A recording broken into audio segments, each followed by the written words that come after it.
Hello and welcome to the webinar hosted by Mergerware and FTI Consulting, Modern Day M&A Integration, Adapting to the New World Order in an Era of Disruptive Change.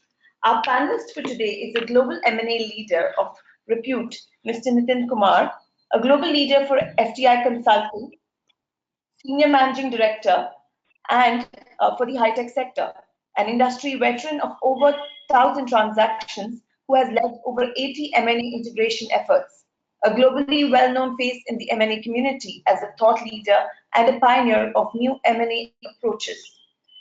I, Prakya Bhatt, Customer Success Manager at Mergerware, will be the moderator of today's session.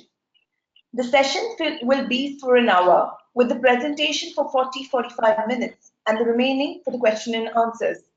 If you have any questions during the session, please feel free to type it out in the control panel of the GoToWebinar.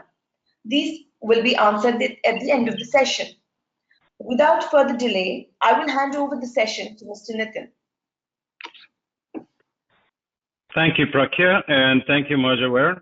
It's a pleasure to welcome all of you to this webinar, which is Adapting to the New World Order. I recognize most of you here, and I look forward to getting to know the rest of you. We'll just get very quickly into the learning objectives. This is a lot to cover in an hour, and several of you here on this webinar have heard me say this before.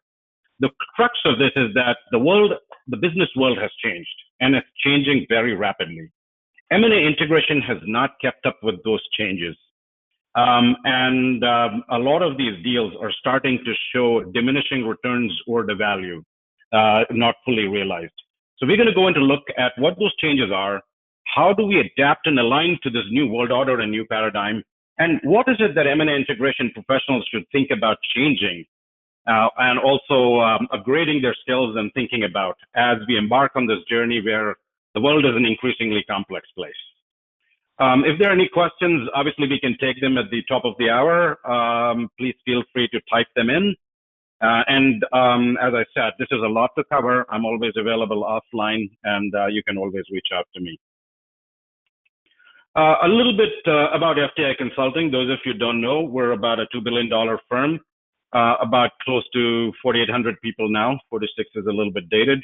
M&A integration is one of our flagship offerings, and I particularly sit in the tech, media, and telecom sector. But as Prakya said, I've worked with many of you on deals, and we share many war stories, and we've done a lot of M&A integration. So let's dive right in. This slide 6 that you see on my screen is a very important slide. This, to me, is the difference between the M&A integration processes that existed up until 2012 or 2014 and what is changing now. The world has become a very complicated place, and we believe that we are in the middle of technological tectonic shifts. And some of these shifts are impacting business models, the way we do business, the way we build communities, and how non-organic growth is driven. For example, if you think about it, these shifts also conflict with each other. Am I going product to cloud? Is my strategy going from cloud to the edge?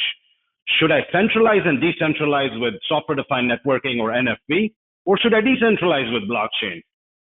The very same people who are monetizing voice, i.e. the telecoms, are today monetizing data.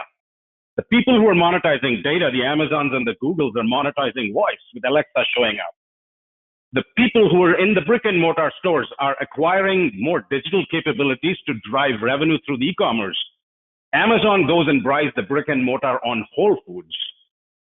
This is a very interesting world. And then if you go, whether I'm closed source, open source, human to machine, real to virtual, all those things make it very, very complicated today.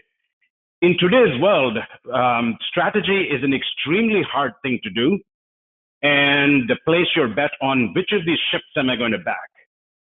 Attributed to this, the M&A strategy is under immense stress. The valuations are at all-time high, and a lot of the M&A strategy today, corp dev strategy today, due diligences, and everything is impacted, is really to adapt to this new world order of all these shifts. And there is no right or wrong answer here. Having said that, We all, as deal professionals, have to create value. I mean, that is really our first and foremost objective here. This has become one of the most telling things, and trust me, this is going to get more complex in the next 1, 2, 3, 4 years. Put a number to it. One specific point that I want to point out is that the mother of all shifts here is the evolution from enterprise to ecosystem. We don't build monolithic enterprises these days. We monetize ecosystems, which really means how well you play with the others. Doesn't matter if they're a customer, competitor, partner, or not. Alexa is not a monolithic enterprise. It's a brilliant orchestration of ecosystems. So that is something we need to keep in mind. As we go to the next slide, this is a survey that we ran with about 70 executives of M&A integration. Actually, when I look at the participants here, at least 50% of you have provided input to this. And as seasoned veterans of M&A integration, you guys still believe that the deals are not creating value. What I want to actually take you through is the deal types have changed, right? It's not one thing anymore. In the early part of the century, in the first decade, our thought process was largely tuned to consolidation mergers. Now we go after adjacencies, technology tuck-ins, acqui-hire, carve-out integrations, new business models. And what was interesting to discern out of that survey was that the failure definition that all of you put on this was very different and very interesting, right? And our conclusion is that the new business model failures are extremely high, operationally and commercially complex, and people have not really adapted to figure this out, right? The consolidation mergers, the 47% actually is skewed by certain industries in it, but by and large, most people here have figured out how to do it. And the occasional acquirers have skewed that data, but that is still an interesting thing to note, right? If you look at the indications of integration failure, the first thing is the ineffective management structure and vague reporting relationships. The management structure is also can be read as the configuration of the integration management office, and we will be coming to that in short order, right? The second biggest thing was the one-size-fits-all integration approach, i.e. run the playbook. Everybody has built a lot of structure and discipline over the last decade into the M&A integration process, and that playbook today is executed like mercenaries with a lot of rigor. It works for certain types of deals, but in other types it breaks down. So that is the two things that the market told us, i.e. you guys told us here, and many of you who are not able to be on the call. And then you can read the rest of the statistics, right? The acqui-hires are not very suitably viewed by corporate development, but acqui-hire deals are at an all-time high. Big reason why, because a lot of times corporate development does not initiate these deals. Acqui-hires are generally initiated within the engineering organizations, product organizations, businesses, etc. So if you look at the corp dev guys, they don't view this very favorably, but these deals are on the rise. I mean, the trend is pretty evident that people are doing more of these. So that's a little bit of a difference that you will see here in terms of how we do it. Higher success rate of consolidation mergers attributed to the lot of experience, body of discipline, structure, and just years of experience behind that. Lowest being new business models because of the conflict it creates with the existing business model and the cannibalization that it can cause to the existing business. There are, in today's world, two types of M&A integration. And it's always traditionally offered two ways of creating value.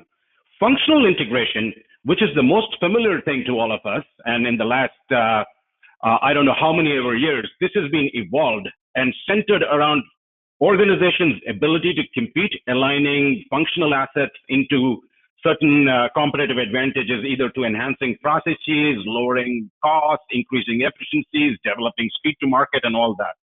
I think the world has gotten reasonably good at this. The paradigm shift is that now we are moving to structural integration, which is really enhancing the organization's ability to compete in an altering industry structure, or shielding the organization in a defensive play from disruption that would damage profitability or do that.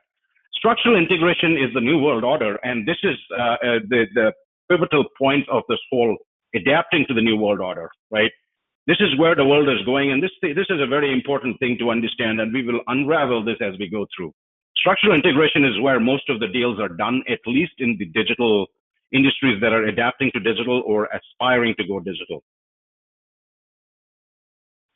With that, we will go to the first audience poll question, which is, will technology, either the acquisition or use to manage the deal process, be a critical driver in your M&A strategy in 2018? Just to make that clear, which is, are you building tools, capabilities in-house to manage your deal process, which is ever complex and is going to be complex?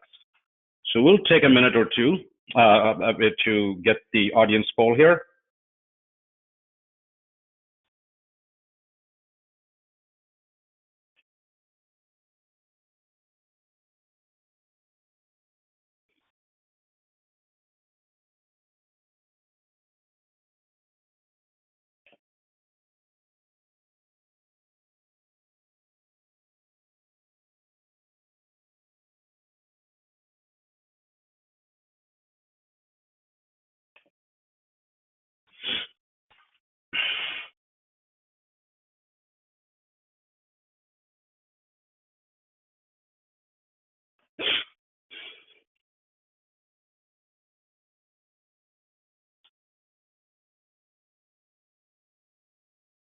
Okay, moving forward.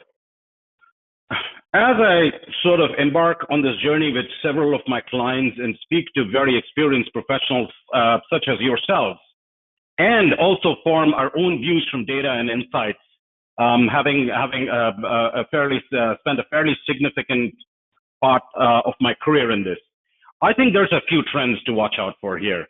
This is 2018 and beyond, but I really believe all this started in 2015 or 16, and it's manifesting now. The first one is that there's changing definition of a serial acquirer. In my view today, there is no serial acquirer. And if you take a look at the picture on the right-hand side, the serial acquirer used to be people who acquired, tucked in, and quickly integrated acquisitions, i.e. consolidated the market. That's how this definition sort of evolved. I mean, if you think about people from the 90s, the Ciscos and the GEs of the world who you study about in the case studies, were all called serial acquirers. Today, the number of deals, i.e. the variety, has gone through a shift. We've got consolidation, adjacency, tuck-in, acqui-hire, carve-out integration, carve-in scenarios, JVs, and all of that, right? And then you have a pattern. Are you an occasional acquirer, a frequent, or a serial acquirer? So what does this mean? This means that you're a serial acquirer for a certain type of a deal at a certain given point in time.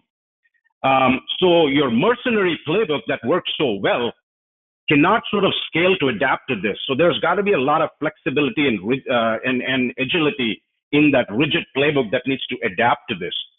So just to sum it up, a serial acquirer today is a serial acquirer in a certain time window on a certain type of a deal, and that evolves very quickly. So anybody who thinks we were a serial acquirer is probably still stuck in 2012, 13, 14, and needs to sort of adapt their view today, right? The second interesting thing that I see, and this is an important point for people who are practicing M&A integration as a profession, the M&A process today is a given, right? Everybody knows how to run checklists, day one planning, functional toolkits, roadmaps, and back office today is taken for granted. IT, HR, finance, all of that, right? There is the M&A integration process that is now starting to separate from the value. The dumb IMOs no longer work, the drive and deliver and the augment and report. There needs to be intelligence in the IMO, and we'll come to that in a second. It's really the strategy and operations that creates value. IMO and the process is that infrastructure, discipline, and rigor which makes it. IMO can turn the cranks, but it's the strategy and operations that create the value. So people who have done program management and view M&A integration as really program management have to also change their thinking. Value creation has really separated out from this whole thing. IMO designs are no longer functional boxes put together under a mothership central nervous system called Integration Management Office. IMOs operate in 4 different configurations depending on the deal. You can be a drive and deliver configuration. You can be a lead and influence configuration. You can sort of be an advise and support configuration depending on where the synergies are, whether functions are driving it, whether the central structure is driving it. The augment and report IMO, in my view, is kind of history, right? In the era of disruption, if something's got disrupted, it's that pure program management, check the boxes, augment and report the business. So that's sort of a shift. The other interesting thing about the IMO is that today most of the deals are about revenue synergy and business model.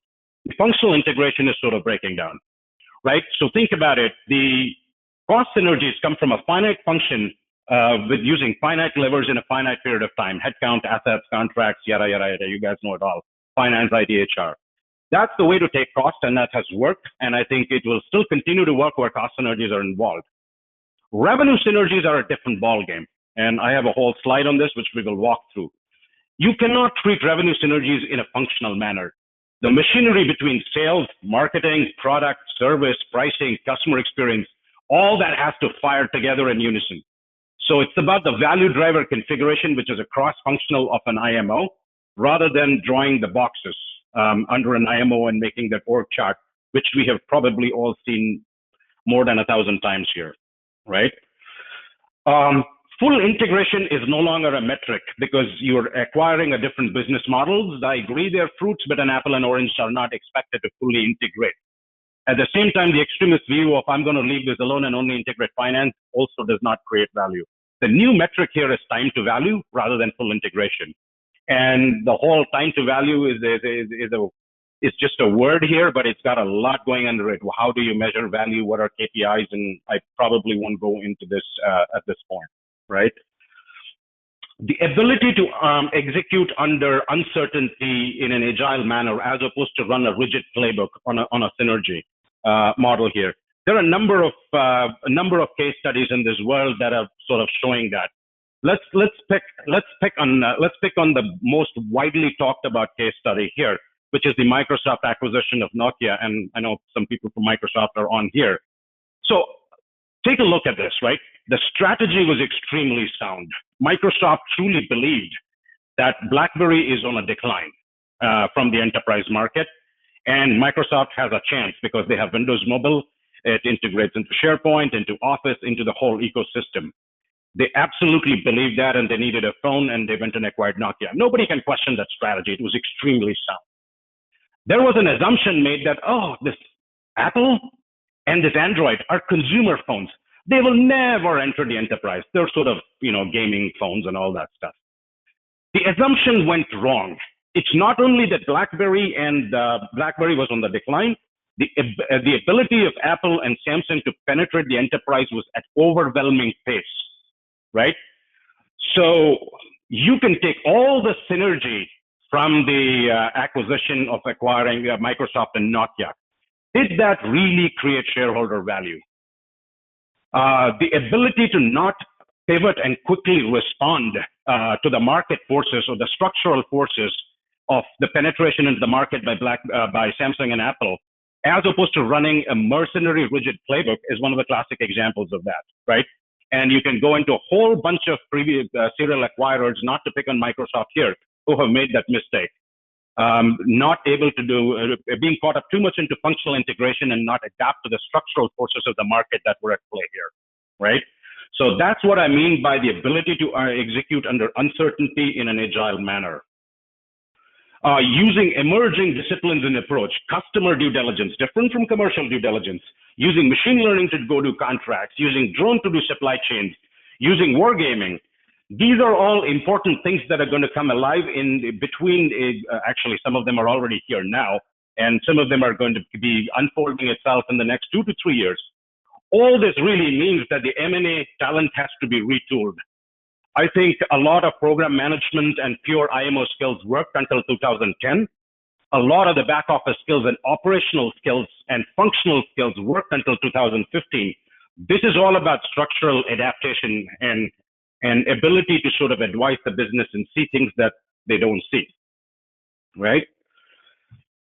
How does this all come together to figure out the differences between conventional and modern M&A integration? And I already went through some of these, right? In the previous world, there used to be a heavy focus on the process part of M&A. It was two extremes: integrate fully or leave the target alone. And arguably that still exists as behaviors in many industries. Primary objective used to be cost synergies. And then I'll come to my pet one. This is one of the biggest mistakes that I see in any kind of acquirer, serial, occasional, frequent. People tend to promise the status quo. I think the most successful integration leaders are people who stand up and promise to change and commit that, right? Everybody wanted to integrate cultures, and there was a linear strategy. A generalist, cross-industry, function-based M&A integration professional was pretty valuable in the previous era because they used to cut across, do many things, and they were very fungible resources. I think there's still immense value in some of them, but that's not the paradigm, right? In today's world, in modern M&A integration, if you see the right-hand side of the table, it's really focused on value creation. I mean, maintain the process and structure and discipline. That's table stakes. You can't take that away, but it's more focused on the value creation as opposed to the process. Integrate for value. Understand where to scale, where not to scale, what to protect, what to enhance, and move the new business model. Integration activity does not mean integration progress, and it definitely does not mean value. A lot of you on this have lived this here, so I will sort of understand that a lot of them relate. IMO is not configured by functions alone. There's some value in functional integration, but think about cross-functional and value and value drivers. Integrating cultures, and this has been one of the pet peeves that everybody's lived. If you go and talk to most people, integration people say culture is in the top 3, if not the top 10. Nobody's cracked the code on this because everybody wanted to integrate cultures pretty quickly, slowly. I don't think on Monday morning you can wake up and integrate a culture. Cultures are gradually shaped, not forced on.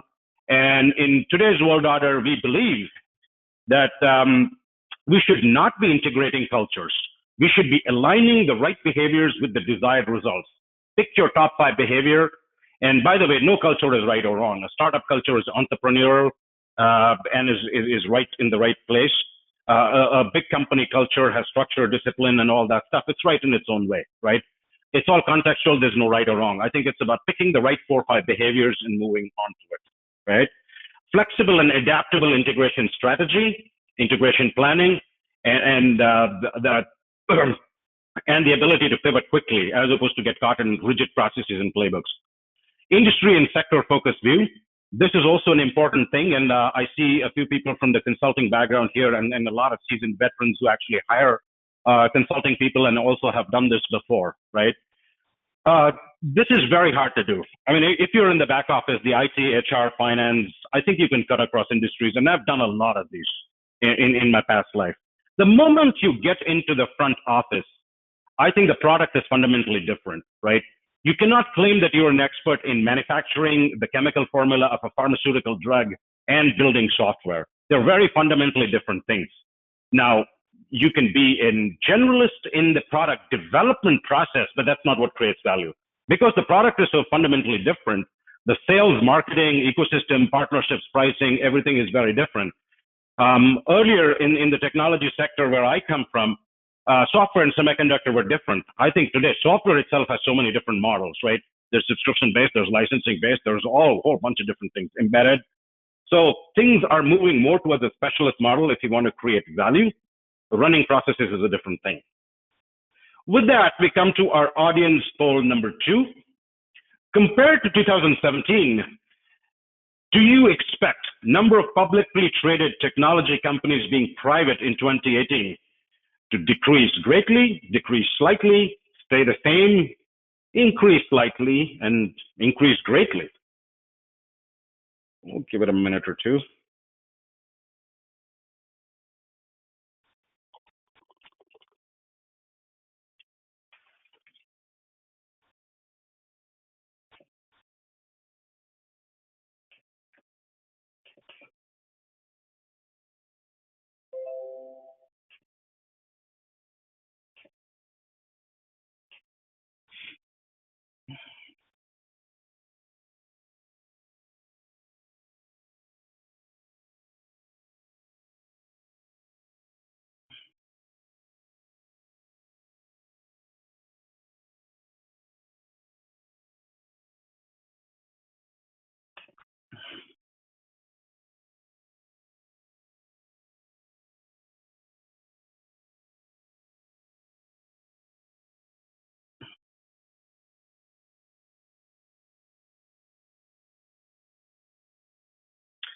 Okay, so let's go to some of these leading practices that we have seen. And I think a lot of companies are also taking a look at this, right? When you're moving to the new business model or a type of a deal that you're not comfortable with, no integration typically happens when you have absolutely no experience with acquiring disruptive technologies. It's their first deal, and the first deal is typically done to catalyze a transition into a new business model, right? Which is okay, but you have to still learn how to do this at some point of time. Leaving the target alone for a year may be all right, which is also debatable. But ultimately, all integration professionals know this work never goes away. It's going to come back at some point of time. So sooner than later, you can do that, right? Limited integration, what we call scope versus scale, i.e. investing into where both companies can benefit from in terms of synergies. There's partial integration, and there's a full integration model where you guys have all figured everything out. You go into the full integration, but then it's a major disruption due to the technologies or sort of a new paradigm here. Now, synergies are also changing, right? And we touched upon this a little bit before. Today, cost and revenue synergies are a byproduct rather than a starting point, unlike traditional M&A integration synergies from the past. The way we think about this is in twofolds, right? Because you are going into an adjacency or a new business model, I think the first thing to look at, this is not all about cost. It may be about revenue, but the way to look at revenue is to think about it in terms of sequential synergies and reciprocal synergies. This is what that really means is that if an acquirer or target does activity A, then is there an activity B or a process B or something like that, which was not previously possible because of these two companies coming together. Think about it as assets, think about it as process, think about it as data, think about it as whatever, right?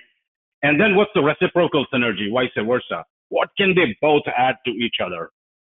Cost and revenue synergies are today a byproduct of this, but I recognize that when you get into the valuation and the due diligence, you still need to quantify those. But from an integration standpoint, to validate cost and revenue really quick is to go into thinking sequential and reciprocal, and then sort of layering your conventional thinking on top of it and getting into it. Also, publicly traded companies today are also thinking about something called beta synergies, right? So the value driver and the synergy are at the lowest end of the value chain. And if you speak to a board, they actually don't care that much about it. What they care about is the shareholder value. The technique to isolate those synergies that directly impact the stock value are called the beta synergies. How you isolate them, how you arrive at them, how you quantify them, how you tie them to tactical execution steps, and how you communicate that into the market is actually a very integral part of value creation today, right?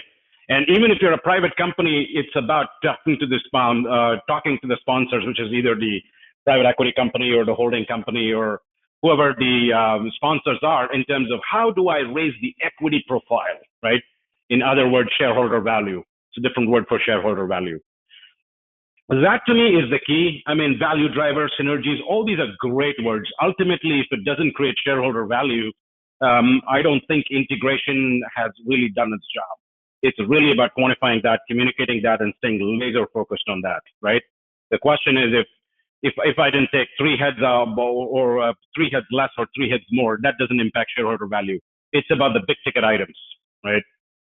If it's tech and talent, it's all about the talent. If it's about the technology platform, it's about how you leverage that. If it's a customer, it's really isolating that. And then, obviously this is a whole session in itself, so I won't go too much into that. It's probably better for another session here. Okay, so a lot of you have been asking about revenue synergies, and a lot of people have said, this is a lot, Art. I'm not going to pay for it. This is how I think. It's about cost. We pay for this. Revenue synergies are hard. I've heard all this a long time back, but more than 30 integrations and revenue synergies later, I think this is more science than people think. There is an art element of it, but this is, again, not the M&A professional who does IMO. This is sort of a little bit more thinking in terms of understanding here, right? The first thing is to value protect. That's a very simple thing, right? Until day one, you land, preserve, protect, understand talent retention, understand brand protection, and all of that, right? That's a given. I'm not going to go into that too much. The revenue synergies come in 3 significant buckets. The first one is whenever your corp dev executives or business executives come and say, I don't want to integrate this because this is completely different and I have no experience. The first step here is alignment, right? It's called value alignment. There is integration even before integrating operationally or physically. Here is how that works. When you acquire a company, you acquire two or more of what we call the primary levers of value: brand, channel, product, customer segment. It can be market, geography, or whatever. These are the four primary drivers of value in the first place. If you have acquired a product, your channel, brand, and customer segment have to pretty quickly align and support that. If you have acquired a product, if you have acquired a customer segment or a market or geography, the other three have to very quickly align before that. In consulting speak, we call this a competitive anchor, right? You have one or more competitive anchor. The more you can isolate it to one, the better it is. Think about this in very generic terms. What's your best case scenario? Your most profitable products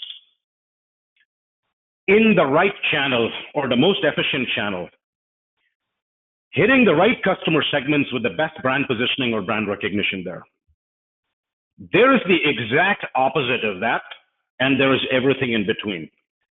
This discipline, to me, is more and more getting into the front end of it, and a new body of work called integration due diligence is emerging, right?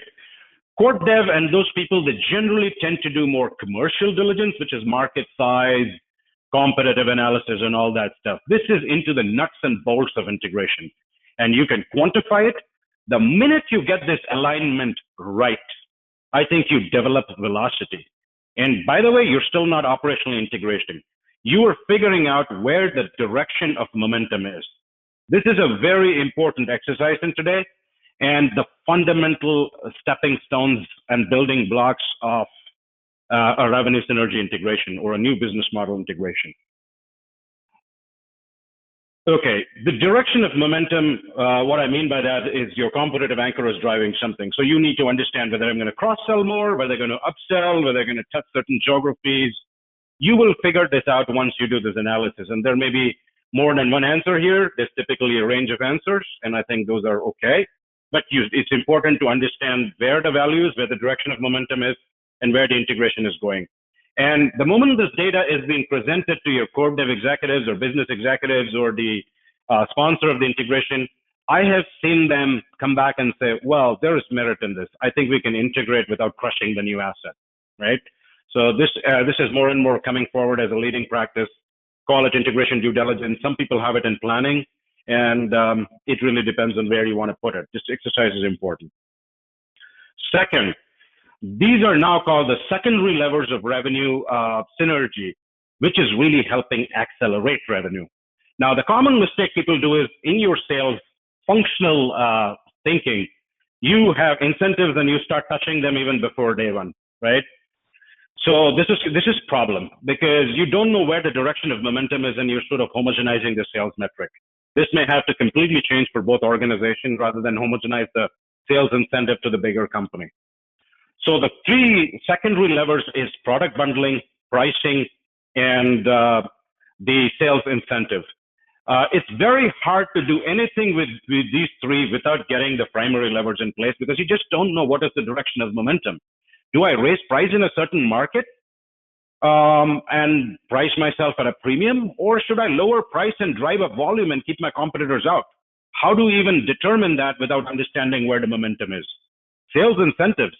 Don't homogenize, right? Figure out what is the right incentive, whether it's really to penetrate new customer segments or whether it's on bundling. Product bundling, what are the features? Which features are really wanted by the customer? What's going to be monetized or not? And lastly, this takes a long time, the whole innovation thing. New features, new product introductions, new platform, whatever came with the asset. This takes a long time. Not to take your head off, this is a very important value driver. Could significantly alter the valuation of the company in 1 to 2 years if you can pivot the business model very successfully. Keep your eyes on this, but this is nothing you can do in a day or two. It's actually the most important driver of valuation, but this is a journey, guys, right? So this is a framework that is proven, tested in the market. It works and has taken us many battles and many war stories and many lessons learned to arrive at this. The other question that I get very often is, hey, this culture thing. We have now figured out that these are counterintuitive moves. In steady state environment and in fast-paced M&A integration environment, life is sort of different. Okay, the focus on morale versus focus on business performance, promising business as usual or promising change, being slow and methodical to change the culture versus creating a sense of urgency. And if you look at all of those, these are all counterintuitive moves. I think the whole culture change and culture transformation paradigm works very differently in a steady state environment, and it works very differently in an M&A integration environment, particularly when you're acquiring a culture which is not familiar and which is kind of different, right? The financial acquirer is not necessarily the cultural acquirer. If you're a brick and mortar company acquiring an e-commerce model, their way of doing things, i.e. their culture to produce an e-commerce business, is sort of better than yours, right? In a lot of ways. So you may be the financial acquirer, but the cultural acquirer is a little bit different here. So understand what to preserve, what to protect. We also really believe that it's not about culture change anymore. It's about picking those right 5, 6 behaviors, aligning your results behind that, and incentivizing the right teamwork. There is no right or wrong culture, as I said before. There is no your and my culture if you're on other sides of the acquisition table. What should be our combined culture? What are the 5 things I'm going to change? And what are the 5 things you're going to change? And how do we do that together in our organization? And typically do it with a series of 3 workshops. That is a lot better to gain executive alignment, the next level alignment, and the next level alignment than hire like an army of consulting people or, go give HR the mandate to change the culture and culture neutralize the target that has been acquired, right? This is something that works differently in today's world order. So that also needs to understand. We also need to understand a couple of different things that I'm going to cover here shortly before I move this into Prakya and Dharmender for a quick intro into this Mergerware product, which I'm going to set a segue into. I think artificial intelligence is real. Drones are real. I think the automated contracts are real. It's going to take a significant effort to sort of take these technologies and leverage it into our integration fold. The sooner we adopt them, adopt technology, the better it is for all of us in what's coming in the near future from here, right? The future looks in 2 things. One is digital, i.e. the most abused word in the industry today, and second is automated. The first prototypes of those are already starting, and many of you who are on the call, your companies are already starting to implement automation. A lot of the IT assets are going into the cloud, and you won't have a lot of assets on-prem. By 2021, it's going to be really hard for CIOs to justify why you're not a cloud-only strategy, right? And a lot of companies are trying to push that. Hybrid is definitely the new world order. On-prem is control. That is good. Cloud is agile. That's also good, right? But the new stack is going to look like Azure or Amazon being, or any other cloud company being at the physical layer. You have a software-defined network. You have software-defined storage. On top of that, you have serverless computing. On top of that, you have millions of these apps in cybersecurity, right? Bulk of the IT M&A integration work in 5 to 7 years will be orchestration in the cloud and less integration on-prem. And even the on-prem with hybrid IT and all these things are getting more and more standardized. So as these non-standardized systems kind of move on, there will be lesser and lesser to do manually in IT integration. Now, granted, some industries will take a longer to transition, but that's something that's coming. Now, I don't know whether it's 3, 4, or 5.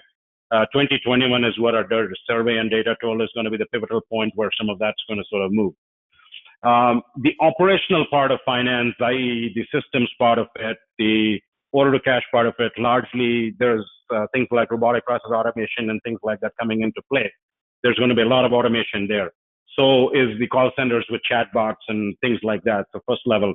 So there's going to be lesser and lesser out there. Asset lean is going to be the new world order. There's digital tools coming in to the market which help in M&A integration, drones in supply chain, as I talked about before. So these are things to start watching. I'm not saying you need to sort of get on the journey tomorrow, but as you think about retooling the skills and what's coming in the future, all these things are coming, and it's coming, some in steps, some is coming pretty quickly.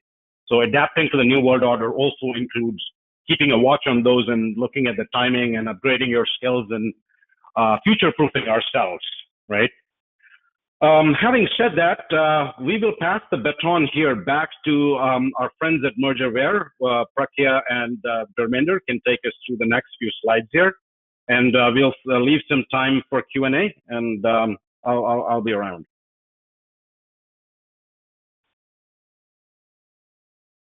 Prakya, over to you.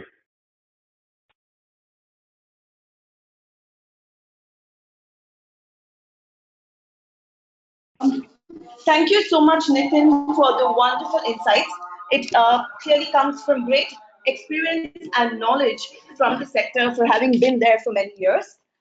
I'm going to take the next 5 minutes to give you a brief about our offering, Mergerware, and how it fits into the new generation modern day M&A and helps fix the lacunas in the industry. Mergerware is an enterprise SaaS offering and a new generation M&A platform powered by cutting-edge technology and machine learning capabilities. Reiterating on some of the points mentioned by Mr. Nitin, traditional M&A approaches focus on structure, while modern day focus on value creation, synergy creation, and a flexible integration plan, given the very nature of modern day M&A, which is dynamic and complicated like it has never been before. Mergerware caters to this very problem of M&A by simplifying the entire deal management, helping the C-suite focus on strategic goals rather than the operational aspects of M&A. The platform removes the risk factor that comes handled and bundled with traditional M&A approaches. Within the platform, it is simple to define and create a playbook to ensure synergy creation and risk aversion. It is a collaborative platform with information centralized and management made easy for multitasking. Helps easy tracking of post-merger integration. On the next slide, we focus, Nitin, can you shift to the other next slide?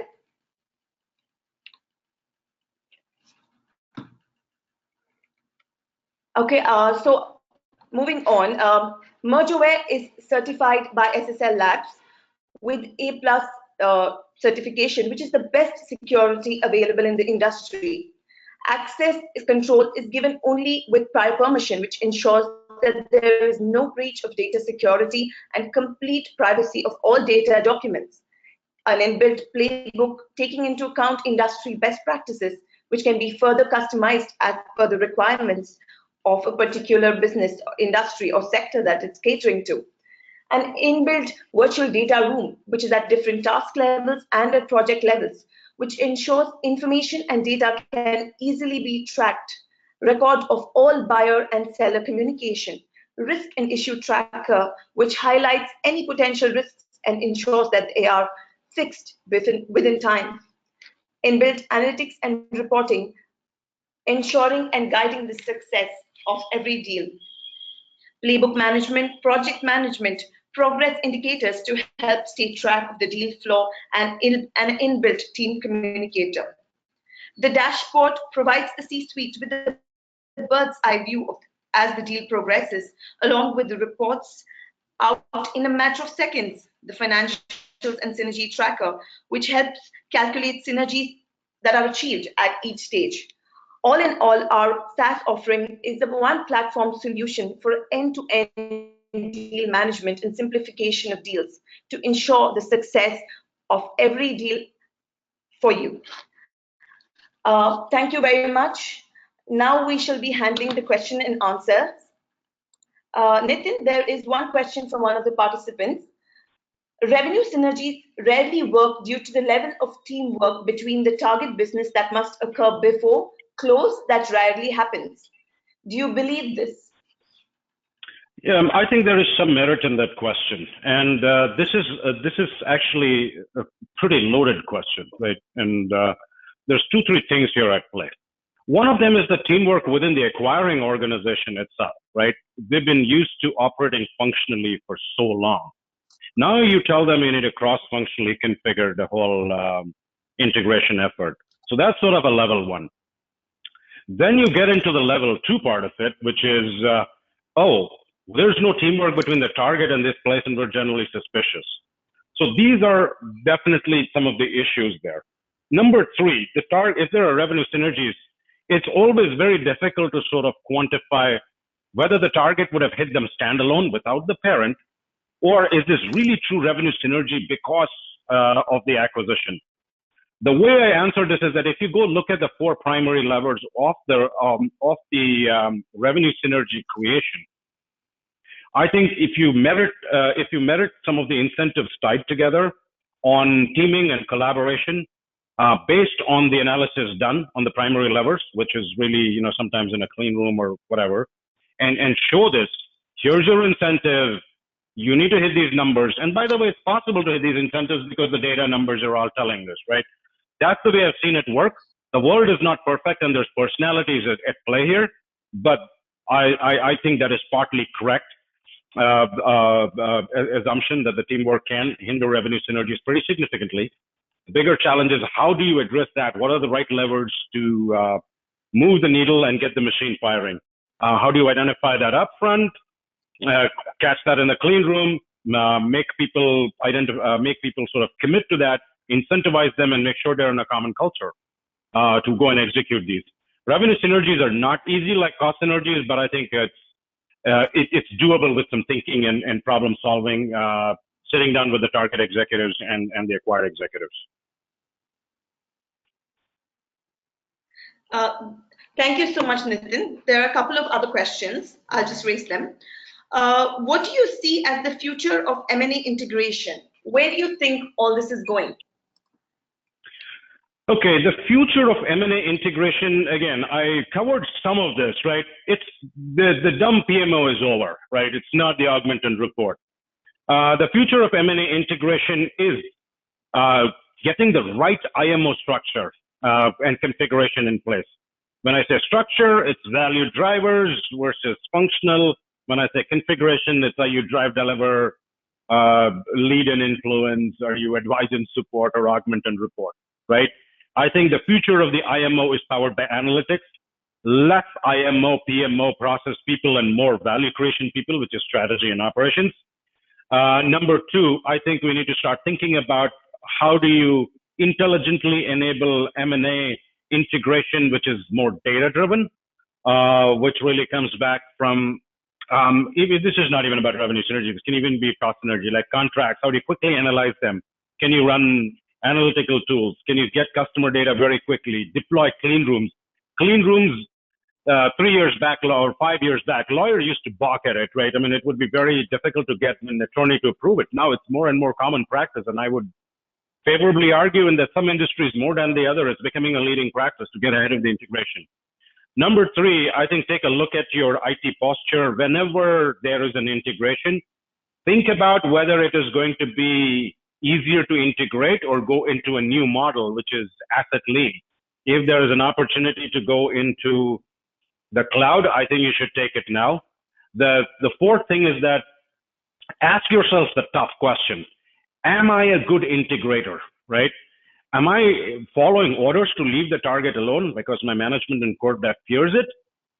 Or am I going to hug tight and kill the target because my management believes that we're serial acquirers and we know how to do full integration? How do you take that view and go advise them on here are the patterns, here's how it works in the industry, here's the real data and facts, and it's about value creation, right? Keep an eye on disruptive technologies. I think software-defined networks are going to replace a lot of this. Artificial intelligence, automation are going to replace this. Every single deal is a new opportunity, right? And I think the more we stay ahead of the curve, the less complexity we will have to deal with attributed to the shifts that I talked in the beginning, right? And those shifts are not easy to deal with. They're non-trivial for corporate strategy, corporate private equity, strategy professionals, operational professionals, and integration professionals, right? I think that's sort of very, very important to think about.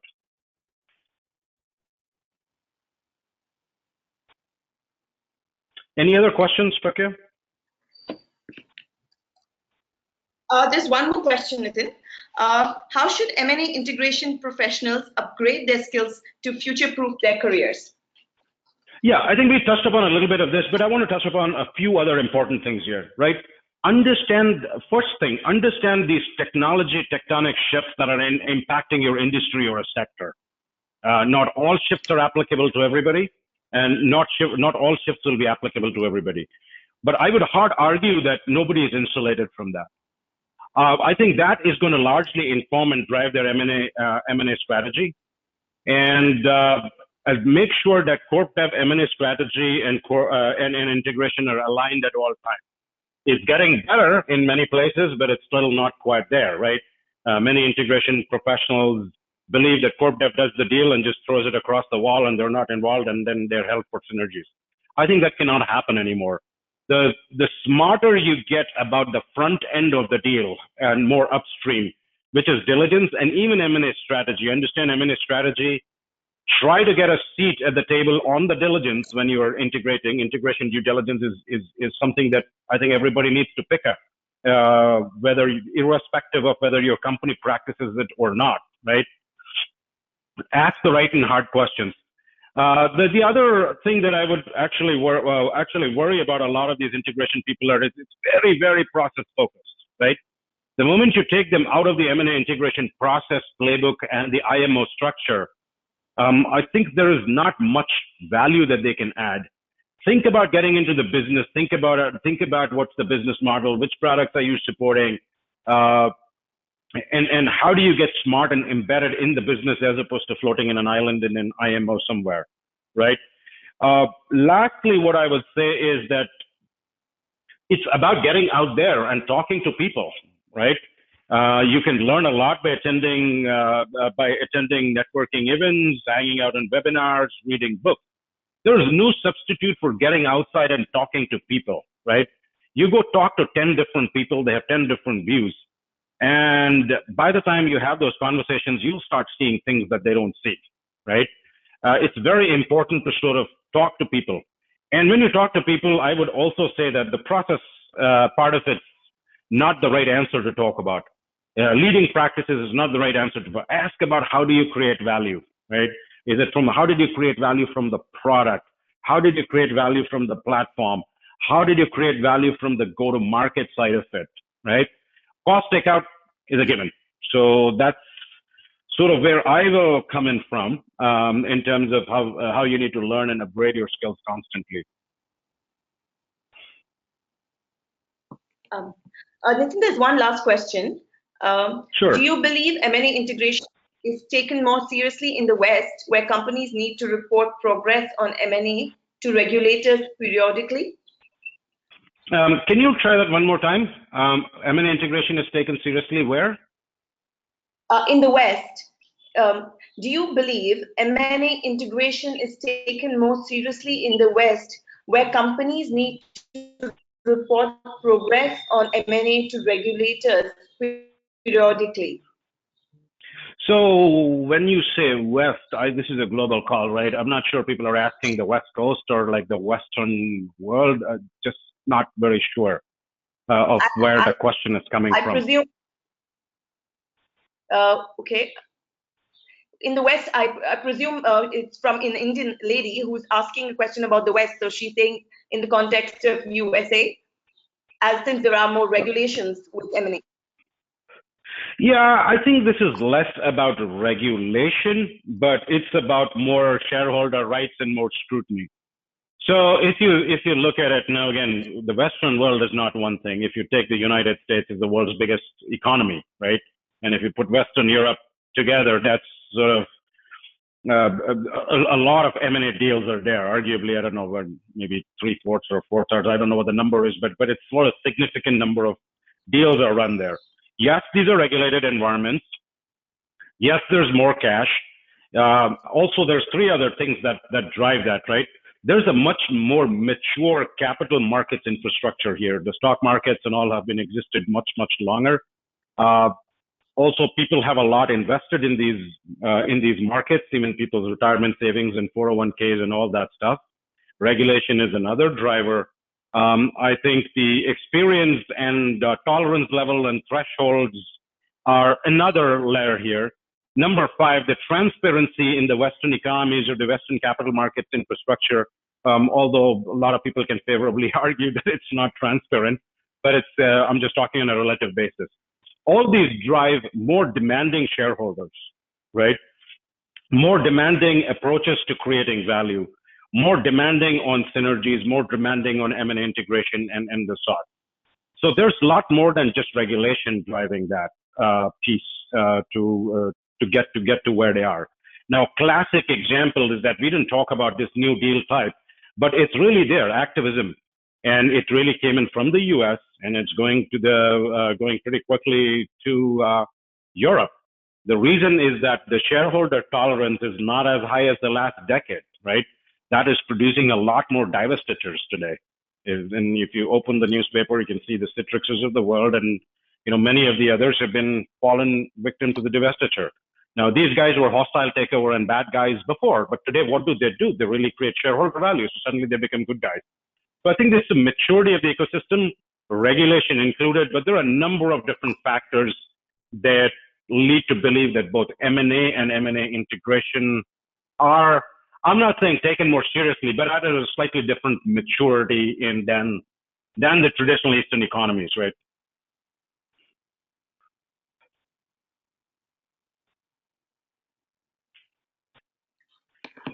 Okay, so if there are no other questions, we can close. I will hand this back to Prakhya. We don't have any other questions for today. And yeah, if there's anything anybody wants to discuss offline, I can go on this topic for forever. Feel free to reach out, and I'm happy to have a chat.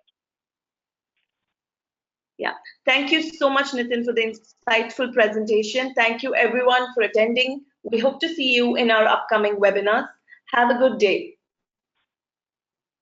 Bye. Bye. Thank you. Thank you.